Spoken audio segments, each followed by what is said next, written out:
सवाल खैर दोस्तों, मैं हूं आदिल खान आज़ाद। आज है 19 अगस्त 2026। आप देख रहे हैं आज़ाद बोल इंडिया पर मिडिल ईस्ट मॉर्निंग न्यूज़। इस शो में आज आप देखेंगे सीरिया में कई टन न्यूक्लियर मटेरियल मिलने से मची हलचल। क्या बनाया जा रहा था एटम बम?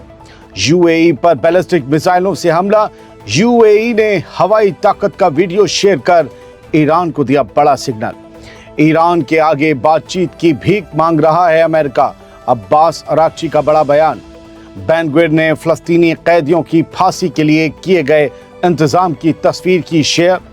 सऊदी अरब और यूएई के बीच बढ़ रही टेंशन, अब दुबई पर टेररिस्ट जैसी नजर। अब्राहम अकॉर्ड के सपोर्टर रहे यूएई के एक अरबपति ने अब इसराइल से रिश्तों पर क्यों उठा दिए सवाल, बताएंगे हम। और रेड सी में नया खेल, सऊदी और तुर्की के करीब जाता दिख रहा सूडान। बड़ी खबरें हैं, बड़ी हेडलाइंस थी। शुरुआत करते हैं सवाल के साथ। क्या सीरिया में एटम बम बनाया जा रहा था?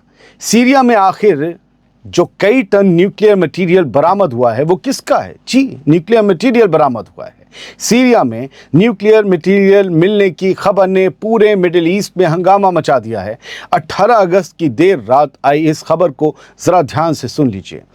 यूनाइटेड नेशंस के यूएन के न्यूक्लियर वॉचडॉग IAEA की चीफ राफेल ग्रॉसी ने यह बताया है कि सीरिया में कई टन न्यूक्लियर मटेरियल मिला है। कई टन। ये मटेरियल देर अल जोर की एक ऐसी साइट से मिला है जिसको लेकर पहले से ही सीरिया के पुराने न्यूक्लियर प्रोग्राम पर सवाल उठते रहे हैं। ग्रॉसी खुद इस साइट पर गए हैं जहां इस वक्त खुदाई और जांच का काम चल रहा है। यही वो जगह है जहां 2007 में इसराइल ने एक संदिग्ध यानी एक सस्पिशियस न्यूक्लियर फैसिलिटी पर एयर स्ट्राइक की थी। यहां IAEA की टीम भी 18 साल बाद गई है। लेकिन एक बात बिल्कुल साफ है, कई टन न्यूक्लियर मटेरियल मिलने का मतलब ये नहीं है कि सीरिया के पास एटम बम तैयार था। हो सकता है वो इसको बनाने की कोशिश कर रहा हो। अभी IAEA को इस मटेरियल की पूरी जांच करनी है और ये पता लगाना है कि ये मटेरियल कहाँ से आया और इसका इस्तेमाल किस मकसद के लिए किया जाना था। क्या बशर अल असद के साइंटिस्ट इससे एटम बम बना रहे थे, या वो इलाज के लिए कोई सामान या दवा बना रहे थे? कुछ बना रहे थे क्या? फिलहाल सीरिया के फॉरेन मिनिस्टर असद हसन अल शैबानी ने न्यूक्लियर मटेरियल मिलने की तस्दीक कर दी है। उनका कहना है कि सीरिया ने IAEA को साइट तक जाने दिया है और ये मटेरियल सीरिया की कस्टडी में रहेगा, लेकिन IAEA की निगरानी में इंटरनेशनल सेफगार्ड्स के तहत रखा जाएगा। यानी सीरिया का न्यूक्लियर मटेरियल बाहर नहीं जाएगा। ये मामला बशार अल असद के दौर से जुड़ा है दोस्तों।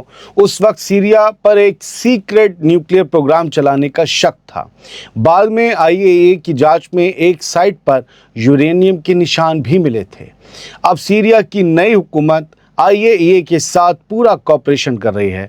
IAEA के चीफ ने राफेल ग्रॉसी ने यह भी बताया है कि एक दूसरी जगह पर भी न्यूक्लियर मटेरियल मिला है, लेकिन उसकी पूरी डिटेल अभी सामने नहीं आई है। देर अल जोर शहर की आ चुकी है। यानी असल सवाल ये है, सीरिया में मिला ये कई टन न्यूक्लियर मटेरियल आखिर कहां से आया और इसका ताल्लुक पुराने सीरियाई न्यूक्लियर प्रोग्राम से है या नहीं? वैसे एक बात मैं आपको बता दूं, सीरिया के बारे में माना जाता था कि बशार अल असद के दौर में एक गैर एलानिया न्यूक्लियर प्रोग्राम चल रहा था। इस प्रोग्राम में नॉर्थ कोरिया की मदद से देर अल जोर में एक न्यूक्लियर रिएक्टर भी बनाया गया था। अब बाकी चीज़ें जो हैं वो सिर्फ अंदाजे हैं, लेकिन जो खबर थी वो आपके सामने रख दी। क्या सीरिया में न्यूक्लियर मटेरियल को लेकर कुछ बड़ा हो रहा था? क्योंकि बशर अल असद को पता था कि अमेरिका उनकी हुकूमत को पलटना चाहता है और रूस वहाँ बशर का साथ दे रहा था। अमेरिका के साथ इसराइल था जो आए दिन तब भी सीरिया पर एयर स्ट्राइक्स करता रहता था। सोचिए, न्यूक्लियर फैसिलिटी पर एयर स्ट्राइक की थी, यानी बशर को खुद को बचाना था। लेकिन मौजूदा हुक्मरान अल जुलानी वो अमेरिका के साथ पूरा कोऑपरेशन कर रहे हैं। वो चाहते हैं कि बैंकिंग सिस्टम दुरुस्त हो, सीरिया को लोन मिले, सीरिया पटरी पर आए, शहर आबाद हों, और इसके लिए अमेरिका जो चाह रहा है वो कर रहे हैं। IAEA को न्यूक्लियर साइट तक जाने दिया कि भाई देखो हमारे पास नहीं है वो इक्विपमेंट, तुम जांचो, कोई रेडिएशन वगैरह नहीं है। लेकिन अब वो इस न्यूक्लियर मटेरियल से वो नहीं कर पाएंगे जो लोग सोच रहे होंगे, लेकिन वो मटेरियल अभी सीरिया में ही रहेगा। खबर आगे और सुन लीजिए, कमेंट बाद में कीजिएगा, ठीक है। इसराइल का नफरती मिनिस्टर इतमार बेन ग्विर बाज नहीं आ रहा और अब उसने फ़लस्तीनी कैदियों को फांसी देने के लिए बनाई जा रही एक ख़ास जगह की तस्वीरें और वीडियो शेयर किए हैं। 18 अगस्त की रात बेन ग्विर ने अपने टेलीग्राम चैनल पर एक वीडियो शेयर किया और ये वीडियो दुनिया भर की हेडलाइंस बन गया। तस्वीरें जो आप देख रहे हैं ये उसी वीडियो से ली गई तस्वीरें हैं। इसमें फ़लस्तीनी कैदियों के लिए बनाई जा रही एग्जीक्यूशन यूनिट का काम दिखाया गया है। जहां फांसी देनी है उस यूनिट का काम दिखाया गया है, होता हुआ कंस्ट्रक्शन वर्क। बेन ग्विर ने कहा कि फ़लस्तीनी कैदियों के लिए डेथ पेनल्टी का कानून, सज़ाए मौत का कानून पास करवाने के बाद अब फांसी देने वाली जगह भी तैयार की जा रही है। उसके ऐलान के मुताबिक इस जगह पर उन लोगों के घर वालों के लिए भी ख़ास बूथ बनवाए जाएंगे जो हमलों में मारे गए हैं, ताकि वो फांसी को अपनी आँखों के सामने देख सकें। इसके लिए उनके घर वालों को परमिट दिए जाएंगे, यानी मौत का तमाशा दिखाया जाएगा। जून में उसने बेन ग्विर ने ऐसे ही 6 लोगों को ऑफिशियल इंस्पेक्टर बनाया था जिन्हें डेथ पेनल्टी के कानून पर अमल की निगरानी का इख्तियार दिया गया। यानी अब फांसी जैसी सज़ा को सिर्फ सज़ा के तौर पर नहीं बल्कि लोगों के सामने एक तमाशे की तरह पेश करने की तैयारी की जा रही है। बेन ग्विर ने इस पूरी कार्रवाई को इतिहास बनाने का नाम दिया है कि हम तारीख बना देंगे। दोस्तों, फ़लस्तीनी कैदियों के साथ इस तरह की सख्ती और फांसी को देखने के लिए बाकायदा लोगों के लिए जगह बनाना फ़लस्तीनियों के ख़िलाफ़ बेन ग्विर और इसराइल की नफ़रत का एक और सबूत है, खुली बेरहमी की एक और मिसाल है। बेन ग्विर की इसी हरकत जो उसने कल परसों बयान दिया कि 30 से 40 फ़लस्तीनियों को हर रात कत्ल करना चाहिए कैदियों को, उस पर एक रिएक्शन यूएई से आया है, वो सुनाऊंगा, बेहद अहम है। आगे बढ़ते हैं, ईरान की खबरें लेते हैं। यूएई यानी यूनाइटेड अरब एमिरेट्स पर कल रात बैलिस्टिक मिसाइलों से हमला हुआ और अब यूएई ने खुद इसकी तस्दीक करते हुए कहा है कि ईरान की तरफ से 2 बैलिस्टिक मिसाइलें उसकी तरफ दागी गई थीं। 18 अगस्त की रात यूएई की डिफेंस मिनिस्ट्री ने यह कहा कि ईरान से 2 बैलिस्टिक मिसाइलें यूएई की तरफ दागी गईं। यूएई के मुताबिक पहली मिसाइल यूएई के हल्के वाले समंदर के बाहर गिरी, जबकि दूसरी मिसाइल उसके समंदर में गिरी। दोनों में से किसी भी मिसाइल ने यूएई की ज़मीन को हिट नहीं किया। आप दोनों की लोकेशन समझ लीजिए, बीच में स्ट्रेट ऑफ हॉर्मुज़, इधर यूएई और उधर ईरान, बीच में समंदर। यह हमला ऐसे वक्त में हुआ है जब अमेरिका और ईरान के बीच सीज़ फायर का तयशुदा वक्त ख़त्म हो चुका है और ठीक इसी के बाद यूएई में कई महीनों बाद पहली बार ईरान से आने वाली मिसाइलों को लेकर अलर्ट जारी हुआ। इससे पहले यूएई में आखिरी मिसाइल वार्निंग मई 2026 की शुरुआत में आई थी। इसी ज़मीन से दूसरी खबर सुन लीजिए। यूएई पर मिसाइल हमले के दावे के बाद अब ईरान की तरफ से सफाई सामने आ गई है। ईरानी मीडिया ने इस हमले में ईरान का हाथ होने से इनकार किया है, साथ ही कहा है कि ये फॉल्स फ्लैग हो सकता है, मतलब ईरान के नाम से कोई और हमला कर रहा है। यूएई ने कल रात दावा किया था कि ईरान से 2 बैलिस्टिक मिसाइलें उसकी तरफ दागी गई थीं, लेकिन अब ईरानी मीडिया ने कहा है कि इन मिसाइल हमलों की जांच में यूएई पर ईरान से हुए हमले का दावा सही नहीं पाया गया। ईरानी मीडिया को इस हमले के पीछे इसराइल के होने का शक है। दूसरी तरफ इस हमले के बाद यूएई की मिनिस्ट्री ऑफ डिफेंस, उन्होंने अपने फाइटर जेट्स और एयर डिफेंस सिस्टम का एक वीडियो जारी किया। वीडियो के साथ यूएई की डिफेंस मिनिस्ट्री ने लिखा कि उसकी एयरफोर्स और डिफेंस सिस्टम हर मिशन में अपनी सलाहियत और तैयारी साबित करते हैं और मुल्क के एयर स्पेस की हिफाजत के लिए पूरी तरह से तैयार हैं। यूएई का ये वीडियो ऐसे वक्त में सामने आया है जब ईरान और यूएई के बीच मिसाइलों और हॉर्मुज़ को लेकर फिर से टेंशन बढ़ गई है। यानी एक तरफ ईरान हमले से अपना ताल्लुक नकार रहा है, मिसाइल हमले से, और दूसरी तरफ यूएई अपनी एयरफोर्स की ताकत दिखाकर साफ पैगाम दे रहा है, साफ सिग्नल दे रहा है कि किसी भी नए हमले का जवाब देने के लिए उसकी तैयारी मुकम्मल है और इस बार वो पलटवार करेगा। पहले भी यूएई पर ये इल्ज़ाम लगे हैं कि उसने भी ईरान में अपने फाइटर जेट्स भेजकर एयर स्ट्राइक्स की थी। लेकिन सवाल तो ये है कि अगर ये हमला ईरान ने नहीं किया, जैसा कि ईरानी मीडिया कह रहा है, तो फिर किसने किया और क्यों किया? कल ही शहर में सीरिया की एक मिलिट्री बेस पर हमला हुआ था, हमने आपको बताया, जिसमें इसराइल का नाम आया था और इसराइल ने उस हमले से इनकार कर दिया था। अचानक, अगर हम इन हमलों को गुमनाम हमले कहें, तो अचानक इन गुमनाम हमलों का बढ़ना क्या किसी बड़े खतरे की तरफ इशारा नहीं कर रहा है? अब खबर ईरान के अंदर से। ईरान का कहना है कि अमेरिका अब उससे बातचीत के लिए गिड़गिड़ा रहा है, मिन्नतें कर रहा है और जंग के बजाय डिप्लोमेटिक तरीके से मसला हल करने की भीख मांग रहा है। ये लफ्ज़ हैं ईरान के। ये दावा किसी मामूली ईरानी ऑफिशियल ने नहीं किया, बल्कि ईरान के तेज तर्रार फॉरेन मिनिस्टर अब्बास अरागची ने किया है। अरागची ने कहा कि अमेरिका का असल मकसद ईरान को सरेंडर करवाना था, लेकिन ईरान ने सरेंडर नहीं किया। उनके मुताबिक अब अमेरिका ईरान की शर्तों पर बातचीत करने के लिए गिड़गिड़ा रहा है। ये भाई ईरानी फॉरेन मिनिस्टर का दावा है और डोनाल्ड ट्रंप कह रहे हैं कि कोई बातचीत नहीं हो रही। अरागची ने जून में अमेरिका के साथ हुए MOU का जिक्र करते हुए कहा कि उसमें 13 शर्तें ईरान के फ़ायदे में थी, जबकि सिर्फ एक शर्त अमेरिका के फ़ायदे में थी। तो फिर तो MOU टूटना था। उन्होंने इसराइल पर भी इल्ज़ाम लगाया कि उसने इस समझौते को नाकाम करने और लागू होने से रोकने के लिए हर मुमकिन कोशिश की। अरागची ने कहा कि ईरान ने जंग में भी जीत हासिल की और डिप्लोमेसी में भी, जबकि उसकी मिलिट्री और बैटलफील्ड की ताकत ने बातचीत के दौरान ईरान की पोजीशन को मजबूत रखा। यानी अब्बास अरागची का पैगाम बिल्कुल साफ है, क्रिस्टल क्लियर। ईरान सरेंडर करने के लिए तैयार नहीं है और अगर अमेरिका को बातचीत करनी है तो उसे ईरान की शर्तों को मानकर आगे बढ़ना होगा। यमन की हूथियों ने फिर से हमला किया है, लेकिन इस बार यमन के अंदर ही। यमन की हूथियों की तरफ से दागी गई बैलिस्टिक मिसाइल ने ताइज के पास एक घर को निशाना बनाया है। खबर के मुताबिक ये मिसाइल ताइज के वेस्ट में अल अखमा गांव में एक घर पर गिरी, रिहायशी घर पर, जिससे उस इमारत को, उस घर को काफ़ी बड़ा नुकसान हुआ। इस हमले में घर में मौजूद कई जानवर मारे गए, लेकिन अच्छी बात यह रही कि किसी इंसान के मारे जाने या ज़ख्मी होने की खबर नहीं है। जितनी खबर थी उतनी दे दी, तस्वीर के साथ आपको दिखा दी।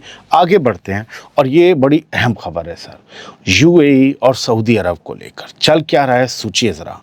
सऊदी अरब और UAE के बीच रिश्ते अब और बिगड़ते दिखाई दे रहे हैं और इसका असर अब रियाल और दिरहम तक पहुंच चुका है। यानी UAE अब सऊदी अरब के रडार पर है। दरअसल 18 अगस्त को सामने एक खबर के मुताबिक सऊदी अरब ने UAE को भेजे जाने वाले फाइनेंशियल ट्रांसफर्स, यानी रकम की जो आवाजाही होती है, उस पर ज़्यादा निगरानी शुरू कर दी है। ये निगरानी उन मुल्कों के लिए रखे गए सख्त रूल्स जैसी बताई जा रही है जहां गैर कानूनी पैसों की आवाजाही का रिस्क ज़्यादा माना जाता है। रिपोर्ट के मुताबिक हाल के महीनों में सऊदी अरब के बैंकों से UAE भेजी गई रकम देरी का शिकार हुई या वापस कर दी गई, जबकि उन्हें इसकी कोई साफ वजह नहीं बताई गई। हालांकि सऊदी सेंट्रल बैंक का कहना है कि किसी खास मुल्क पर सीधी पाबंदी नहीं लगाई गई है और ये कदम मनी लॉन्ड्रिंग और टेरर फाइनेंसिंग के खतरों को रोकने के लिए है। तो क्या सऊदी अरब से जो UAE पैसा जा रहा था वो टेरर फाइनेंसिंग में जा रहा था? क्या बात कर रहा है सऊदी? लेकिन दोनों मुल्कों के बीच पहले से बढ़ते सियासी और रीजनल टकराव के बीच ये कदम एक बड़ा इशारा माना जा रहा है। यानी सवाल ये है, क्या सऊदी अरब और UAE के बीच बढ़ता तनाज़ा अब बैंकिंग और कारोबार तक भी पहुंच गया है? याद रखिएगा, सूडान की हुकूमत के साथ, बुरहान के साथ सऊदी अरब है और RSF जो बागी गुट है उनके पीछे UAE का हाथ माना जाता है। फिर आइए यमन, हुतीस को अलग कर दीजिए, जो बाकी जो तस्लीम याफ्ता हुकूमत है दुनिया भर में उसके पीछे सऊदी है और उनके भी ख़िलाफ़ हुती से अलावा एक और बागी गुट है, उसके पीछे सदर्न ट्रांजिशनल फोर्सेस हैं, आई थिंक उनके पीछे UAE को माना जाता है। और वहाँ तो बड़ा बवाल भी हुआ था अभी 3 महीने पहले। इन लोगों की बहुत चल रही है, दोनों में अपना भौकाल दिखाने का एक मुकाबला चल रहा है। बढ़ते हैं आगे, ये खबर अहम है। यूनाइटेड अरब एमिरेट्स यानी UAE के एक बड़े अरबपति और इसराइल के साथ अब्राहम अकॉर्ड्स के हामी रहे खलफ अल हफ्तूर ने अब इसराइल के साथ नॉर्मलाइजेशन पर सवाल उठा दिए। UAE का कारोबारी अरबपति नॉर्मलाइजेशन पर सवाल उठा रहा है जो अब्राहम अकॉर्ड्स का हामी था, तरफदार था, और इसकी वजह इसराइली मिनिस्टर इतमार बेन गवीर का फ़लस्तीनियों को लेकर दिया गया बेहद सख्त बयान है, नफरती बयान है। खलफ अल हफ्तूर ने कहा है कि अगर इस्राएली हुकूमत का कोई जिम्मेदार शख्स, कोई मिनिस्टर खुलेआम हर रात 30 से 40 फ़लस्तीनियों को मार डालने की बात करता है और उन्हें ज़िंदगी जीने के लायक नहीं कह सकता है, तो फिर यूएई से अमन, बातचीत और साथ रहने की बात कैसे की जा सकती है। और उन्होंने कहा कि ऐसे बयानों के बाद इसराइल के साथ रिश्तों को लेकर सीरियस सवाल खड़े होते हैं। हालांकि खलफ अल हफ्तूर ने यूएई से इसराइल के साथ रिश्ते ख़त्म करने या उस पर पाबंदी लगाने की बात नहीं की। गौर करने वाली बात यह है कि यूएई और इसराइल के बीच कारोबार भी काफ़ी बड़ा है। दोनों मुल्कों के बीच बायलैटरल ट्रेड करीब 3.2 अरब डॉलर तक पहुंच चुका है यूएई और इसराइल के बीच। और यूएई इसराइल का सबसे बड़ा अरब ट्रेडिंग पार्टनर बना हुआ है। यानी अब सवाल यह है, क्या इसराइल के ऐसे बयानों की वजह से यूएई के अंदर भी अब्राहम अकॉर्ड्स और नॉर्मलाइजेशन को लेकर सवाल और ज़्यादा तेज़ होने वाले हैं? क्या यूएई की हुकूमत को इसराइल से आने वाले ऐसे बयानों से अपने दोस्ताना रिश्तों पर कभी शर्मिंदगी महसूस होगी? खबर को हम न्यूट्रल तरीके से कहते हैं, तारीफ़ करेंगे तो खाल भी खींच लेंगे, यही तरीका है। लेकिन एक तरफ के लोग ये समझते नहीं। सूडान अब सऊदी अरब और तुर्की के और ज़्यादा करीब आता दिखाई दे रहा है और रेड सी में बढ़ती सिक्योरिटी कोऑर्डिनेशन के बीच सूडानी हुकूमत ने दोनों मुल्कों के साथ अपने राब्ते तेज़ कर दिए हैं। कल ही सूडान के फॉरेन मिनिस्टर मोहिउद्दीन सलीम ने सऊदी अरब में अहम मुलाकातें की थीं। वहीं सूडानी आर्मी के सीनियर कमांडर यासिर अब्दुल रहमान हसन अल अत्ता तुर्की पहुंचे थे। ये दोनों दौरे ऐसे वक्त में हुए जब हूथियों के बढ़ते हमलों के बीच सऊदी अरब और तुर्की रेड सी की सिक्योरिटी को लेकर अपना कोऑर्डिनेशन बढ़ा रहे हैं। सूडान भी वहीं आता है। सऊदी अरब और तुर्की दोनों ही सूडानी आर्मी और उसके कमांडर अब्दुल फताह अल बुरहान के लिए अपनी हिमायत बढ़ा रहे हैं। सूडानी आर्मी की लड़ाई आरएसएफ के खिलाफ जारी है। एक खाना जंगी है, एक बागियों के ग्रुप से, जिसकी क़ियादत मोहम्मद हमदान दगालो यानी हेमेदती कर रहे हैं। सूडान में ये जंग अप्रैल 2023 से जारी है और इसकी वजह से सूडान में दुनिया के सबसे बड़े इंसानी बहरानों में से एक पैदा हो चुका है। अब सवाल ये है कि क्या सऊदी अरब और तुर्की की बढ़ती नज़दीकी सूडान की जंग में भी कोई नया मोड़ ला सकती है? फिलहाल इन्हीं खबरों के साथ दीजिए इजाज़त। बहुत बहुत शुक्रिया। आज़ाद बोल इंडिया आप ही का चैनल है, सब्सक्राइब कर लीजिए अगर ना किया हो तो। सलामत रहिए, खुश रहिए।